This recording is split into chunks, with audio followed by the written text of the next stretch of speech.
देखिए, ये मैटर तकरीबन आज 5-6 महीने से चल रहा था और इससे पहले एसडीएम साहब का नाम मुझे याद नहीं है।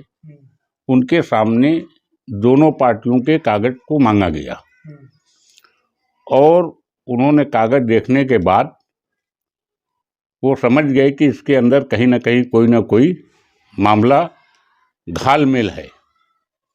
और ये 3-4-5 महीना जब वो समझ गए तो उन्होंने सीधे उन्होंने एक आदेश किया।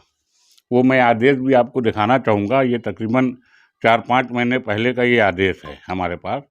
उन्होंने ये आदेश दिया। आदेश में उन्होंने लिखा है कि दोनों पक्ष न्यायालय चले जाएं और न्यायालय का जो फैसला होगा उस फैसले पर हम उसका काम करेंगे।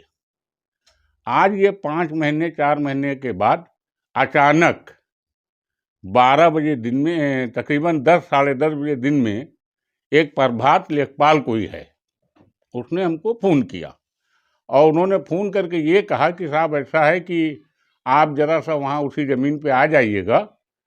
एसडीएम इसके अंदर जो है नायब तहसीलदार कानूनगो और सारी टीम आ रही। तो मैंने उनसे पूछा, भैया अब तो ये कानूनी प्रक्रिया अब तो न्यायालय की है, कहना आप आ जाइएगा, कुछ समझना होगा। तो मैं वहाँ पे जो मुतवल्ली प्लस वहाँ जो कमेटी के लोग थे सबको लेकर वहाँ मौके पर गए। अच्छा, आपको कोई नोटिस वगैरह नहीं थी? नहीं, कोई नोटिस नहीं, कुछ भी नहीं। और मौके पे गए।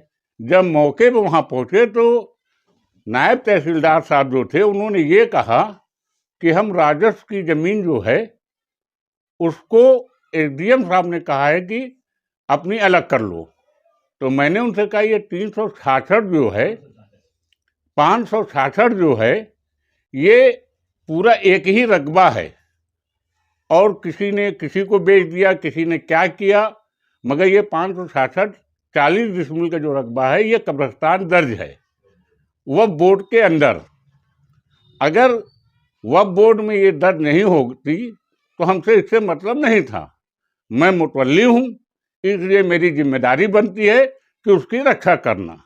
जबकि वक्फ का मतलब होता है सरकार की संपत्ति। मगर बड़े अफसोस की बात है कि आज जो हुआ है ये मेरे समझ से बाहर है कि एक तरफ ये आदेश हो रहा है कि आप न्यायालय जाएं और दूसरी तरफ आके ज़मीन को कब्जा कराया गया और बाकायदा वहाँ जेसीबी पहले से खड़ी थी सत्यम होटल के अंदर। वहाँ से होटल से जेसीबी आई है और वहाँ पे तो हमने कहा भाई हम तो ना लड़ाई करेंगे ना झगड़ा करेंगे। मैं वहाँ से उठा, चुपचाप मैं चला गया।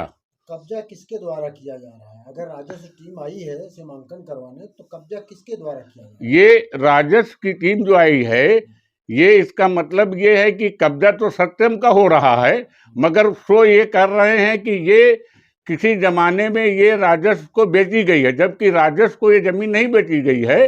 ये जलालपुर में की कोई प्राइवेट कंपनी थी सुल्तानपुर में, और वो सुल्तानपुर में ये प्राइवेट कंपनी को नाला बनाने के लिए इन लोगों ने बेचा था 20 साल 25 साल पहले। मगर आप इससे अंदाज़ा लगाइए कि 20-25 साल पहले बेचा और आज तक वो नाला नहीं बना। वो क्यों नहीं बना? क्योंकि बाद में जो हमारे पुरखे थे उन लोगों को भी मालूम हुआ कि ये तो सब कब्रिस्तान है, वो लोग छोड़ खा के यहाँ से चले गए। मगर ये नए तरीके से राजस्व विभाग अगर ऐसे काम कर रहा है तो बड़े अफसोस की बात है कि एक तरफ एसडीएम जो एक इतना बड़ा आदेश करके गए कि न्यायालय जाइए, और जब हमने तहसीलदार साहब को बताया और कागज भी दिखाया कि ये देखिए आदेश है, तो उन्होंने हमसे कहा कि आप स्टे लेके आइए तो हम इस काम को रोक दें। तो हमने कहा भाई स्टे के लिए तो टाइम लगेगा, मगर आप इस तरीके से नाप न करवाइए और इस पर कोई भी अतिक्रमण मत कीजिए जब तक ये न्यायालय में है। मगर उन्होंने कोई की बात सुनी नहीं और न वक्फ बोर्ड के कागज को उन्होंने माना और वो अपना मनमानी उन्होंने बाकायदा उसके ऊपर 2-1 लोहा गाड़ दिया और जेवीसी से उसको बराबर किया और करके यहाँ से चले गए हैं। मैं यही चाहूँगा कि इस मामले को डीएम साहब अगर अपने हाथ में ले लेंगे तो शायद इस संज्ञान वो जब देखेंगे तभी इस मामले का हल हो सकता है। जिलाधिकारी महोदय से आपकी मुलाकात हुई?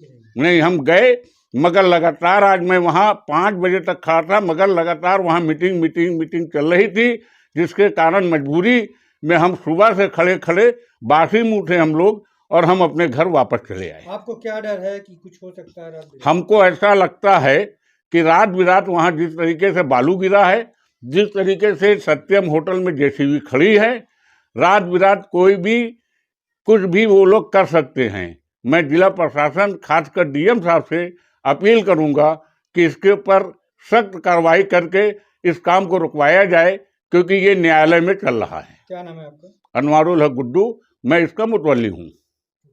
साहब आज क्या मसला है यहाँ पर? यहाँ पे मामला ये है कि यहाँ पे सीवेज प्लांट के लिए जो जमीन अधिग्रहित की गई थी, उसकी जानकारी महोदय के द्वारा ये कहा गया है कि इसकी सीमांकन करके सफाई कर दी जाए। तो पीछे भी कब्रिस्तान है, जो भी सरकारी ज़मीन है, तो लोगों की तरह बताया जा रहा है कब्रिस्तान। तो सीवेज जो ट्रीटमेंट प्लांट है उसकी ज़मीन को नाप कर अलग करके इसके बाद दोनों का सीमांकन कर दिया जाएगा, जिससे भविष्य में किसी प्रकार की दिक्कत न हो। तो कब्रिस्तान कमेटी है, उसका भी ऑब्जेक्शन है कि हमारी भी इसमें ज़मीन है। ज़मीन की है, उनके द्वारा जो है सर कोर्ट में भी जो है सिविल न्यायालय में जो दाखिल किया गया है, लेकिन उसमें अभी तक कोई भी इसके स्थगन आदेश उनके द्वारा भी दिखाया नहीं गया है। उनके द्वारा दावा किया जा रहा है कि हमारी ज़मीन है, लेकिन हमारे अभिलेखों में ये है कि इसमें जो है सीवेज ट्रीटमेंट नाम प्लान के नाम पे जो है ज़मीन प्रस्तावित हुई है। तो अभी जब उसका भी कागज़ लिख दिया जा रहा है, जैसा भी होगा अच्छी से कार्रवाई की जाए।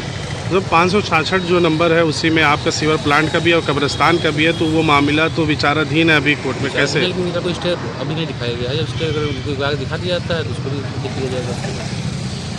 ठीक।